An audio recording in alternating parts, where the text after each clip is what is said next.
Picture the chaos of war-torn Europe in the early 1940s.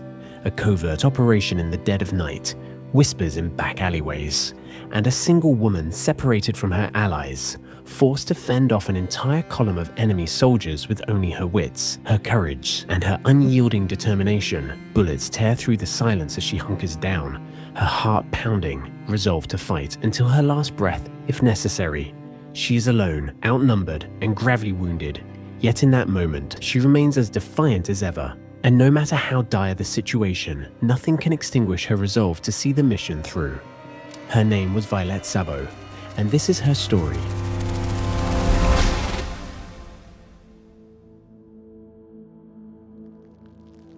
Before we uncover the remarkable journey of Violette Szabo, if stories of bravery and sacrifice inspire you, show your support by hitting the like button and dropping a comment below. Don't forget to subscribe and ring that notification bell to ensure you never miss another riveting tale from World War II. Born on June 26, 1921, in Paris, France, Violette Ryan Elizabeth Bushell was raised in a bilingual household with her English father, Charles George Bushell, and her French mother, Ryan Blanche Leroy. This early blend of cultures set the stage for her future role in covert operations. She spent her childhood traveling between Britain and France, absorbing both languages and customs. A lively spirit from a young age, she had a mischievous sense of humor and an irrepressible love of adventure. No one, not even Violette herself, could have anticipated just how crucial these traits, her adaptability, bravery, and multilingual ability, would become when war swept across Europe. The winds of conflict were already howling across Europe when Violette met Etienne Sabah, a charismatic and gallant officer in the French Foreign Legion. Their bond was instant, rooted in a shared passion for life and an unspoken understanding that their time together could be cut short by war. They married in August 1940 and were blissfully happy for a short while. Shortly thereafter, Etienne was called back to active duty, leaving Violette behind to face an uncertain future when she gave birth to their daughter, Tania, in 1942. Her hope for a peaceful family life was overshadowed by the loss of Etienne, who was killed in the North African campaign. Heartbroken, Violette found a new resolve to play a part in shaping a better future, not just for her child, but for everyone threatened by the Nazi regime. Devastated yet resolute, Violette soon attracted the attention of the British Special Operations Executive, widely known as the SOE. Established in July 1940 by Winston Churchill, the SOE's mission was to wage a secret war of sabotage, espionage, and intelligence gathering in enemy-occupied territories. Women like Violette were in high demand.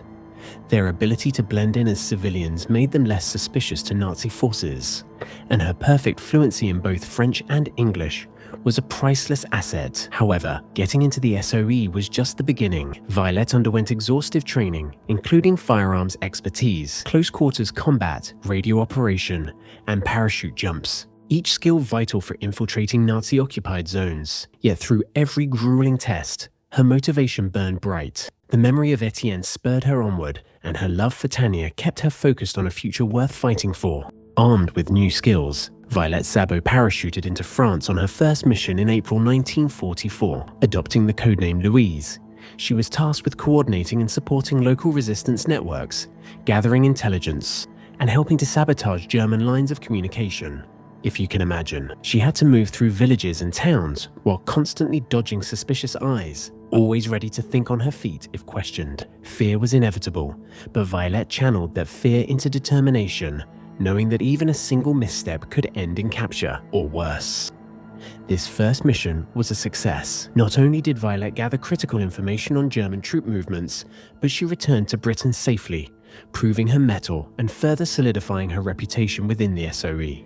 The liberation of France hinged on the success of the Normandy landings in June 1944, known as D-Day. The Allies now needed all available intelligence to hinder Germany's ability to reinforce its troops.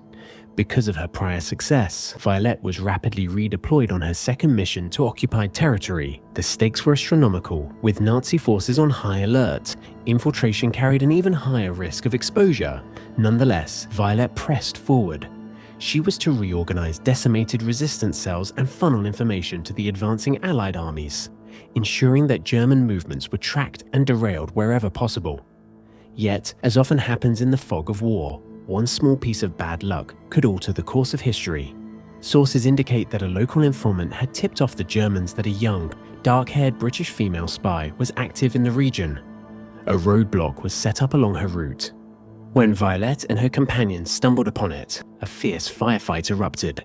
Reports later stated that she single-handedly held off German soldiers with her Sten submachine gun until she ran out of ammunition. Wounded and ultimately cornered, Violette was taken prisoner. German forces recognized that this was no ordinary civilian. Her skill with firearms and her possessions strongly hinted at her role as a secret agent. She was subjected to grueling interrogations, during which her captors aimed to unravel the entire resistance network, but they severely underestimated her resilience. Refusing to divulge any vital information, she gave them nothing of consequence: no names, no codes, and no leads that might compromise her fellow agents. This fortitude under torture carried a heavy price. Her body weakened, her spirit was tested, but her resolve stood firm. Once her initial captors deemed her high value, Violette was moved to the Ravensbrück concentration camp, a place notorious for breaking even the strongest wills. At Ravensbrück, conditions were inhumane.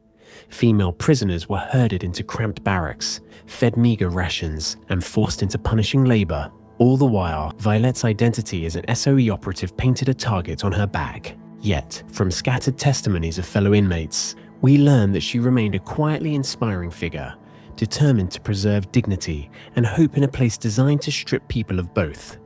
She shared whatever resources she could spare and offered emotional support to those on the brink of despair.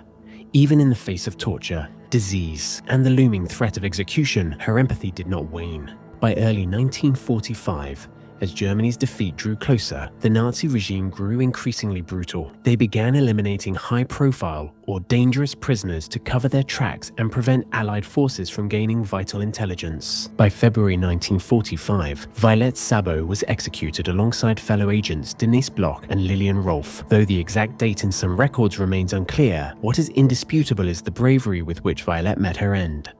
For the sake of her country and the people oppressed by Nazi tyranny, she gave her life. Following the war, her story became a cornerstone of Allied remembrance. Posthumously honored with the George Cross, Britain's highest civilian decoration for heroism, she stood as one of the few women to receive such a distinction. Her daughter, Tanya, would grow up learning of a mother whose courageous actions changed the course of history for countless souls yearning for liberation. Today, Violette's name is engraved on war memorials, her achievements chronicled in books, documentaries, and even a film titled "Carve Her Name with Pride." She stands as a lasting testament to the power of individual courage to ignite change. So, that moment of electrifying combat at the beginning of our story, those bullets in the darkness and her unwavering stance against impossible odds, was only a glimpse of what Violette Szabo truly embodied. She was more than a soldier, she was a beacon of hope. A living testament to selflessness in a time when hope seemed lost.